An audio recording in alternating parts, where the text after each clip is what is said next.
Pay me, pay me, pay me my silver now.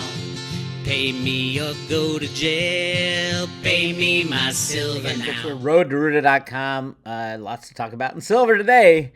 But I do want to say we're not going to have a Ginny Moonstone discussion today for the private road members, but I have posted a couple days ago. Red alert, new trade rule will break the silver rigging matrix. I'm tracking the new rule, and it's huge. It's massive. We won't see the official data until August 15th, which is really interesting. So everything's coming to head, by the way. And if you're wondering why they're smashing the price of silver, oh, look at that. Well, they tried to smash the price of silver. It's because this is the end game. They need to get out of their shorts. This is the banking cabal, the criminal silver riggers need to get out of their shorts before they let it run. And when are they going to let it run? Very, very, very soon. I think it will coincide with a lowering of interest rates. Not that it's not a causality of it, but they need an excuse. Why did silver run over $50? What happened to silver? We're currently on track to almost double the amount of silver used in solar panels this year because of the changeover to TopCon. And if they lower interest rates drastically and fast, which I think they are going to, then you're going to see massively more, even more than what was already planned. It's already planned that we're going to do almost 100% more than last year in silver used in solar panels. And last year was off the charts. So India's got to buy a hell of a lot of silver. I know they've bought a lot. Like in February, they bought 72 million ounces. I think this month will be really interesting. Really very interesting as with the new rule and all that for India. So go check that out at Private Road at Road to Ruta. Those of you following along in your what do they call it? The playbill? What do you? I don't remember the name of it. Your program. Let's just call it a program of the show that's going on, the complete farce that is called the political world on the entire planet. This isn't just the United States, mind you. This is every country on the planet. We've been lied to for so long. There's nothing real. Mr. Biden gave a little speech last night, and everybody's saying, "Oh my God, he's orange. He's looks different." And then they honed in on his watch that had a different time. It was supposed to be live. Then it had a different time than it was supposed to have. So the whole thing is fake. It's phony. It's who knows what the real story is. Yeah, that's why you have to have your assets in your own possession, because the play can end at any moment. This whole show could end at any moment. So if you have your playbook, your program, whatever you want to call it, watching the game, watch for September and silver, watch for them lowering interest rates, because they can. It's one of those things. Will the system end in massive inflation or massive deflation, or just an ending of everything? I think the best thing for the United States is to pull the plug on the entire thing, because everybody knows the game now. No, China isn't going to make any moves until they're ready. And I do think China will invade Taiwan before the election, or maybe during that time between when someone gets elected before they become president. But we're talking less than a year away, and that's a massive undertaking, a massive disruption in what will happen to the world, as most of the real, computer chips and stuff are made in Taiwan. That's the real jewel. So they're not going to go in with bombs blazing. They're going to save as much infrastructure. They're probably just going to walk in, truthfully. And the U.S. will saber rattle, but there's nothing we can do. There is nothing we can do. And Russia will be on China's side. And that will be the end of the trifecta of Trump, Putin, and Xi. And I've been talking about this for a long time. They came to an agreement. How do we get rid of the deep state, the pedo state, the whole kit and caboodle? Trump said, "I'll be the bad guy first." And he was. When he was president, he was the bad guy. They called him the bad guy. And then Putin said, "I'll be the bad guy second." And Xi said, "I'll be the bad guy third." Now, Trump and Putin have done their job. Xi is last. And that will be the end of globalization. So we won't have shit to buy at the store. Buy what you need now. Get it in your possession, because I think it's going to go down. But probably between now and the end of the year, I do think they're going to massively dump interest rates before the election. They're calling it Kamala-onomics. She wants to open the borders completely and give away free stuff to everybody, universal basic income, the whole thing. I do think a UBI is coming, universal basic income, but it won't be coming because of people like Kamala Harris. Kamala, I don't give a shit. Yeah, she's just control. There'd be the same people running the government that made this AI video of Joe Biden. We don't want that, do we? So, yeah, interesting. A pretty large slam. It got down to like a $1.30, $1.40. Why did they do it? Right here. Bang. There it is. That's the 100-day moving average. It's pierced the 100-day moving average. How many times have I been saying that the riggers are going to go for the moving averages? Now, they might still go for the 200-day moving average, which is at 25.84. So they'd have to go down a couple more bucks to get to the 200-day moving average. All it does, once it breaks these moving averages, India and China load up. And I mean, that's what happened in February. And India loaded up on 72 million ounces. Who knows how much China's loading up on? They need massive amounts. They're making 90% of the solar panels. They need every ounce of silver on the planet, truthfully, for China. And they can get it. The price won't change. You can buy, that's the odd thing. You can buy every single ounce on the planet that's available that you can buy, which is probably a couple billion, 2 to 3 billion ounces of silver probably could come into the market. Cautious, at 3 billion, that's what, $90 billion. Not a lot of money for these massive corporations or countries even. And it wouldn't change the price. I know. And so take advantage of it while you can, because the price is fake. It's rigged by the Western governments, mainly the U.S. government, the Exchange Stabilization Fund. They don't hide it. And they use derivatives to do it. And that's what gets reported every week from the Commitment of Traders report. So a handful of banks, HSBC probably the biggest short. And it would be apropos for HSBC to be the one taken out by the silver moonshot, because it was HSBC that was set up by the English back in the 1850s to get the entire Chinese population addicted to opium. And they'd have to pay for it with silver, which would go right back to the King of England at the time. Yeah, it's pretty crazy. But I think this is the IIBX, which is the India International Bullion Exchange. They started up a silver trading floor in, I know it was last year, I think near the end of last year, and I've been using it as a proxy to see just how much before, India announces their silver imports on a monthly basis. So I've been watching it, and before the announcement a couple days ago, everything went through the UAE, the United Arab Emirates, because India and the UAE had signed an agreement that India wouldn't tax the people as much if they bought it from the UAE, bought the silver from the UAE. UAE doesn't even have silver in the ground. They import it all and send it over to India in grain form. Now, from grain form, you can make it into the silver paste that goes on the solar panels. You can make it into jewelry, obviously.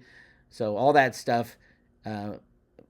Why do I keep talking about India? Because they're probably, other than China, they're probably the largest consumer of silver when the time is right. And when the time is right is when these moving averages are pierced. So this might not show up. I use this as a proxy, and these are the silver contracts. There's 3 of them down at the bottom here. They've been zero for quite a while because the price has been up by $30. And this has proved good. I think that's over, though. I think because now of the new rule, they don't have to go through the UAE anymore. So India can import silver from wherever they want and still get the cheap price. Actually, it's cheaper. Very interesting times. So we'll know, like I said, on August 15th, if that theory is correct. So speaking of, we have a new democratically nominated Democratic candidate for president. I mean, all these Save Democracy people, aren't you saying, nobody got to vote on this psycho bitch? Nobody. So how can the controllers of Joe Biden decide this? Hey, America, this is who you're going to vote for. It's embarrassing. It's sad. It's depressing. And I don't even think she's going to make it to the election, but we'll find out. We will find out. If China invades Taiwan, all bets are off. Like I said, I doubt we'll even have an election. With the chaos that's literally coming down the pike, especially when the Fed tries to lower interest rates to get things back on track, you're going to see hyperinflation. Potentially, they can click a mouse and put the prices of silver to minus $40, as we see all the time. They did it to oil. Why couldn't they do it to silver? Of course they can. Doesn't mean you can buy it at that. It's like nobody went out and bought a barrel of oil when they put the price at minus $40. It's a con. It's a controlled system run by a few people who are afraid of the consequences of letting free markets rule the world, because they'll lose control and they'll lose power and they're out. So there you have it. Really interesting. One of the subscribers sent me this discussion at Liberty and Finance, great YouTube channel, where this guy says the Fed will issue a $20 trillion QE. Where does that number ring a bell? Yes, Bix Weir predicted that about a little over 10 years ago. After the QE of almost almost $1 trillion. It was $700 billion, and then Obama put in another trillion into or $900 billion into the economy, and that they ran. I was screaming, "All right, this isn't going to last this long." Now, I didn't think it would last this long, but there's been a lot of shit that went down. But ultimately, the next bailout of banks, I said, would be $20 trillion, at least $20 trillion.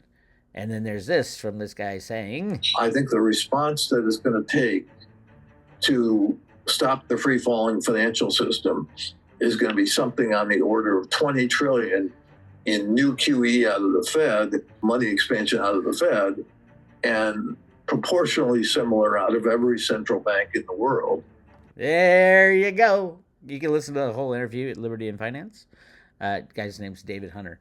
Yeah, that $20 trillion was the number I said that the next bailout's going to have to be at least $20 trillion. Everybody was saying, "You're full of shit, Bix. No way. Everything's solved." Nothing was solved. So the next bailout, I think it will be proposed this year, September, October timeframe, after the system starts going wonky. $20 trillion, we need $20 trillion, and then the banks will leverage it up to $200 trillion. At some point, you just got to say, forget it. I have my silver in my own possession. You have your silver in your own possession. You're out of the markets. You're out of the banks. You're out of the stocks and bonds and all that bullshit. It's all a lie. But hey, so far so good, right? They've been holding the system together with Scotch tape. So really interesting times. I don't know if it'll be a blow off top, like stock market to go to 300,000 whatever. What's it, 3,500 right now or something like that. But what, will it cost you $500,000 to buy a loaf of bread like in Zimbabwe? I don't know.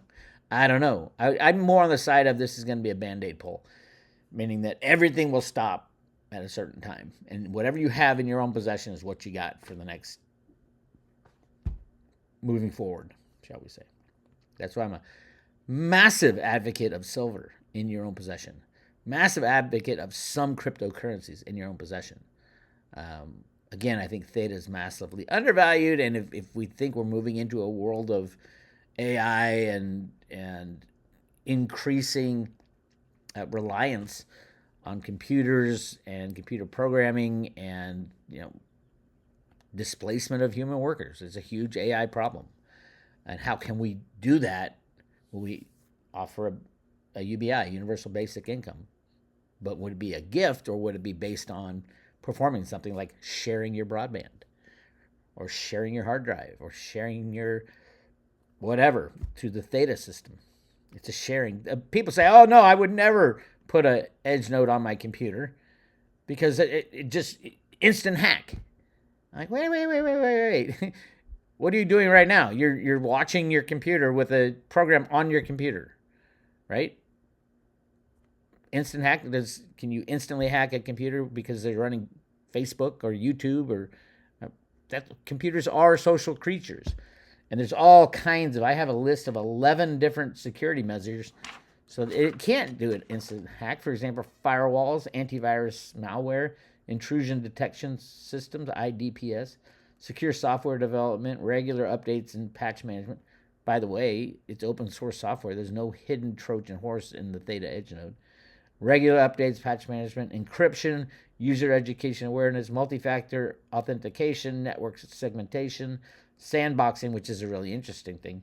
Sandboxing runs applications in isolated environments to prevent them from affecting the rest of the system. There you go. Problem solved. Security, policies, and procedures, blah, blah, blah. So yeah, I mean, every computer, if you decide to use your computer outside of the actual box, so you go on the internet, instantly you're more susceptible to a hack than any other time. If you want to just use your computer as, to play games that's already loaded on your computer, not go on the internet at all, not download your, not get email, not look at any website, then yeah, I'm not saying it's not impossible to hack, but yeah, I mean, computers are very social creatures, and every time you go on the internet, you're exposed. Every time you download a program to your computer, you're exposed. If it's open source, at least you know what's going in. So anyway, that's my take. In case you're saying I'm not going to share my hard drive. Sandboxing. Anyway, that's what I got for you. Road to Ruta. Listen to this one more time. The U.S. Mint Silver Eagle conspiracy. 3 parts. My discussion with the head of Silver Eagle sales. It explains to you why they aren't making coins to meet demand. And he agrees. There's like 5 things that he agrees that the U.S. Mint is doing illegally. I don't think he's there anymore. He hasn't answered any times I reach out. He's gone. He was like 75 years old. But I think he did a great service to the United States of America by exposing what the Biden administration has done to the U.S. Mint. It is now no longer the most popular mint in the country. It's second behind Canada, the Royal Canadian Mint. Second. Yep. It was reigned supreme for so long. And I think it will again, but we got to get rid of the current management. Ventress Gibson, but more, it's not necessarily Ventress. She's just an HR person. It's more the traders and the hedge book of the U.S. Mint that's causing the problems. And the lack of availability of Silver Eagles. Still massive premiums. The law says you can't charge any premium. And they aren't doing that. And they've admitted in their annual reports, they're making like $900 million on bullion sales. I'm like, wait a minute. The law says you can't make any. Specifically, you're supposed to sell it for cost. Anyway, if you've been watching Road to Ruta, you got this stuff. You got this. So, yeah, sit back, relax, sit back in your lawn chair. Know that all this slamming stuff is the big commercial riggers closing out short positions. They'll slam it a little bit, and then they'll cover. That's what this is. Slam, cover. They'll do it, slam, cover, until they get out of their predicament or run out of silver, which I think they're going to run out of silver pretty soon, this year. And then what? Who knows? Shut down the exchanges, probably. That's what I got for you. You want to join the private road and watch the latest discussion, that rule change I was talking about in India, go check it out at roadtoruta.com. Click subscribe today. We're currently giving away quite a few Theta, T-Fuel, and T-Drop on a paper wallet. You don't even have to know about cryptos. We mail it to your front door for a 1-year subscription. This is Bix Weir. I'll talk to you later.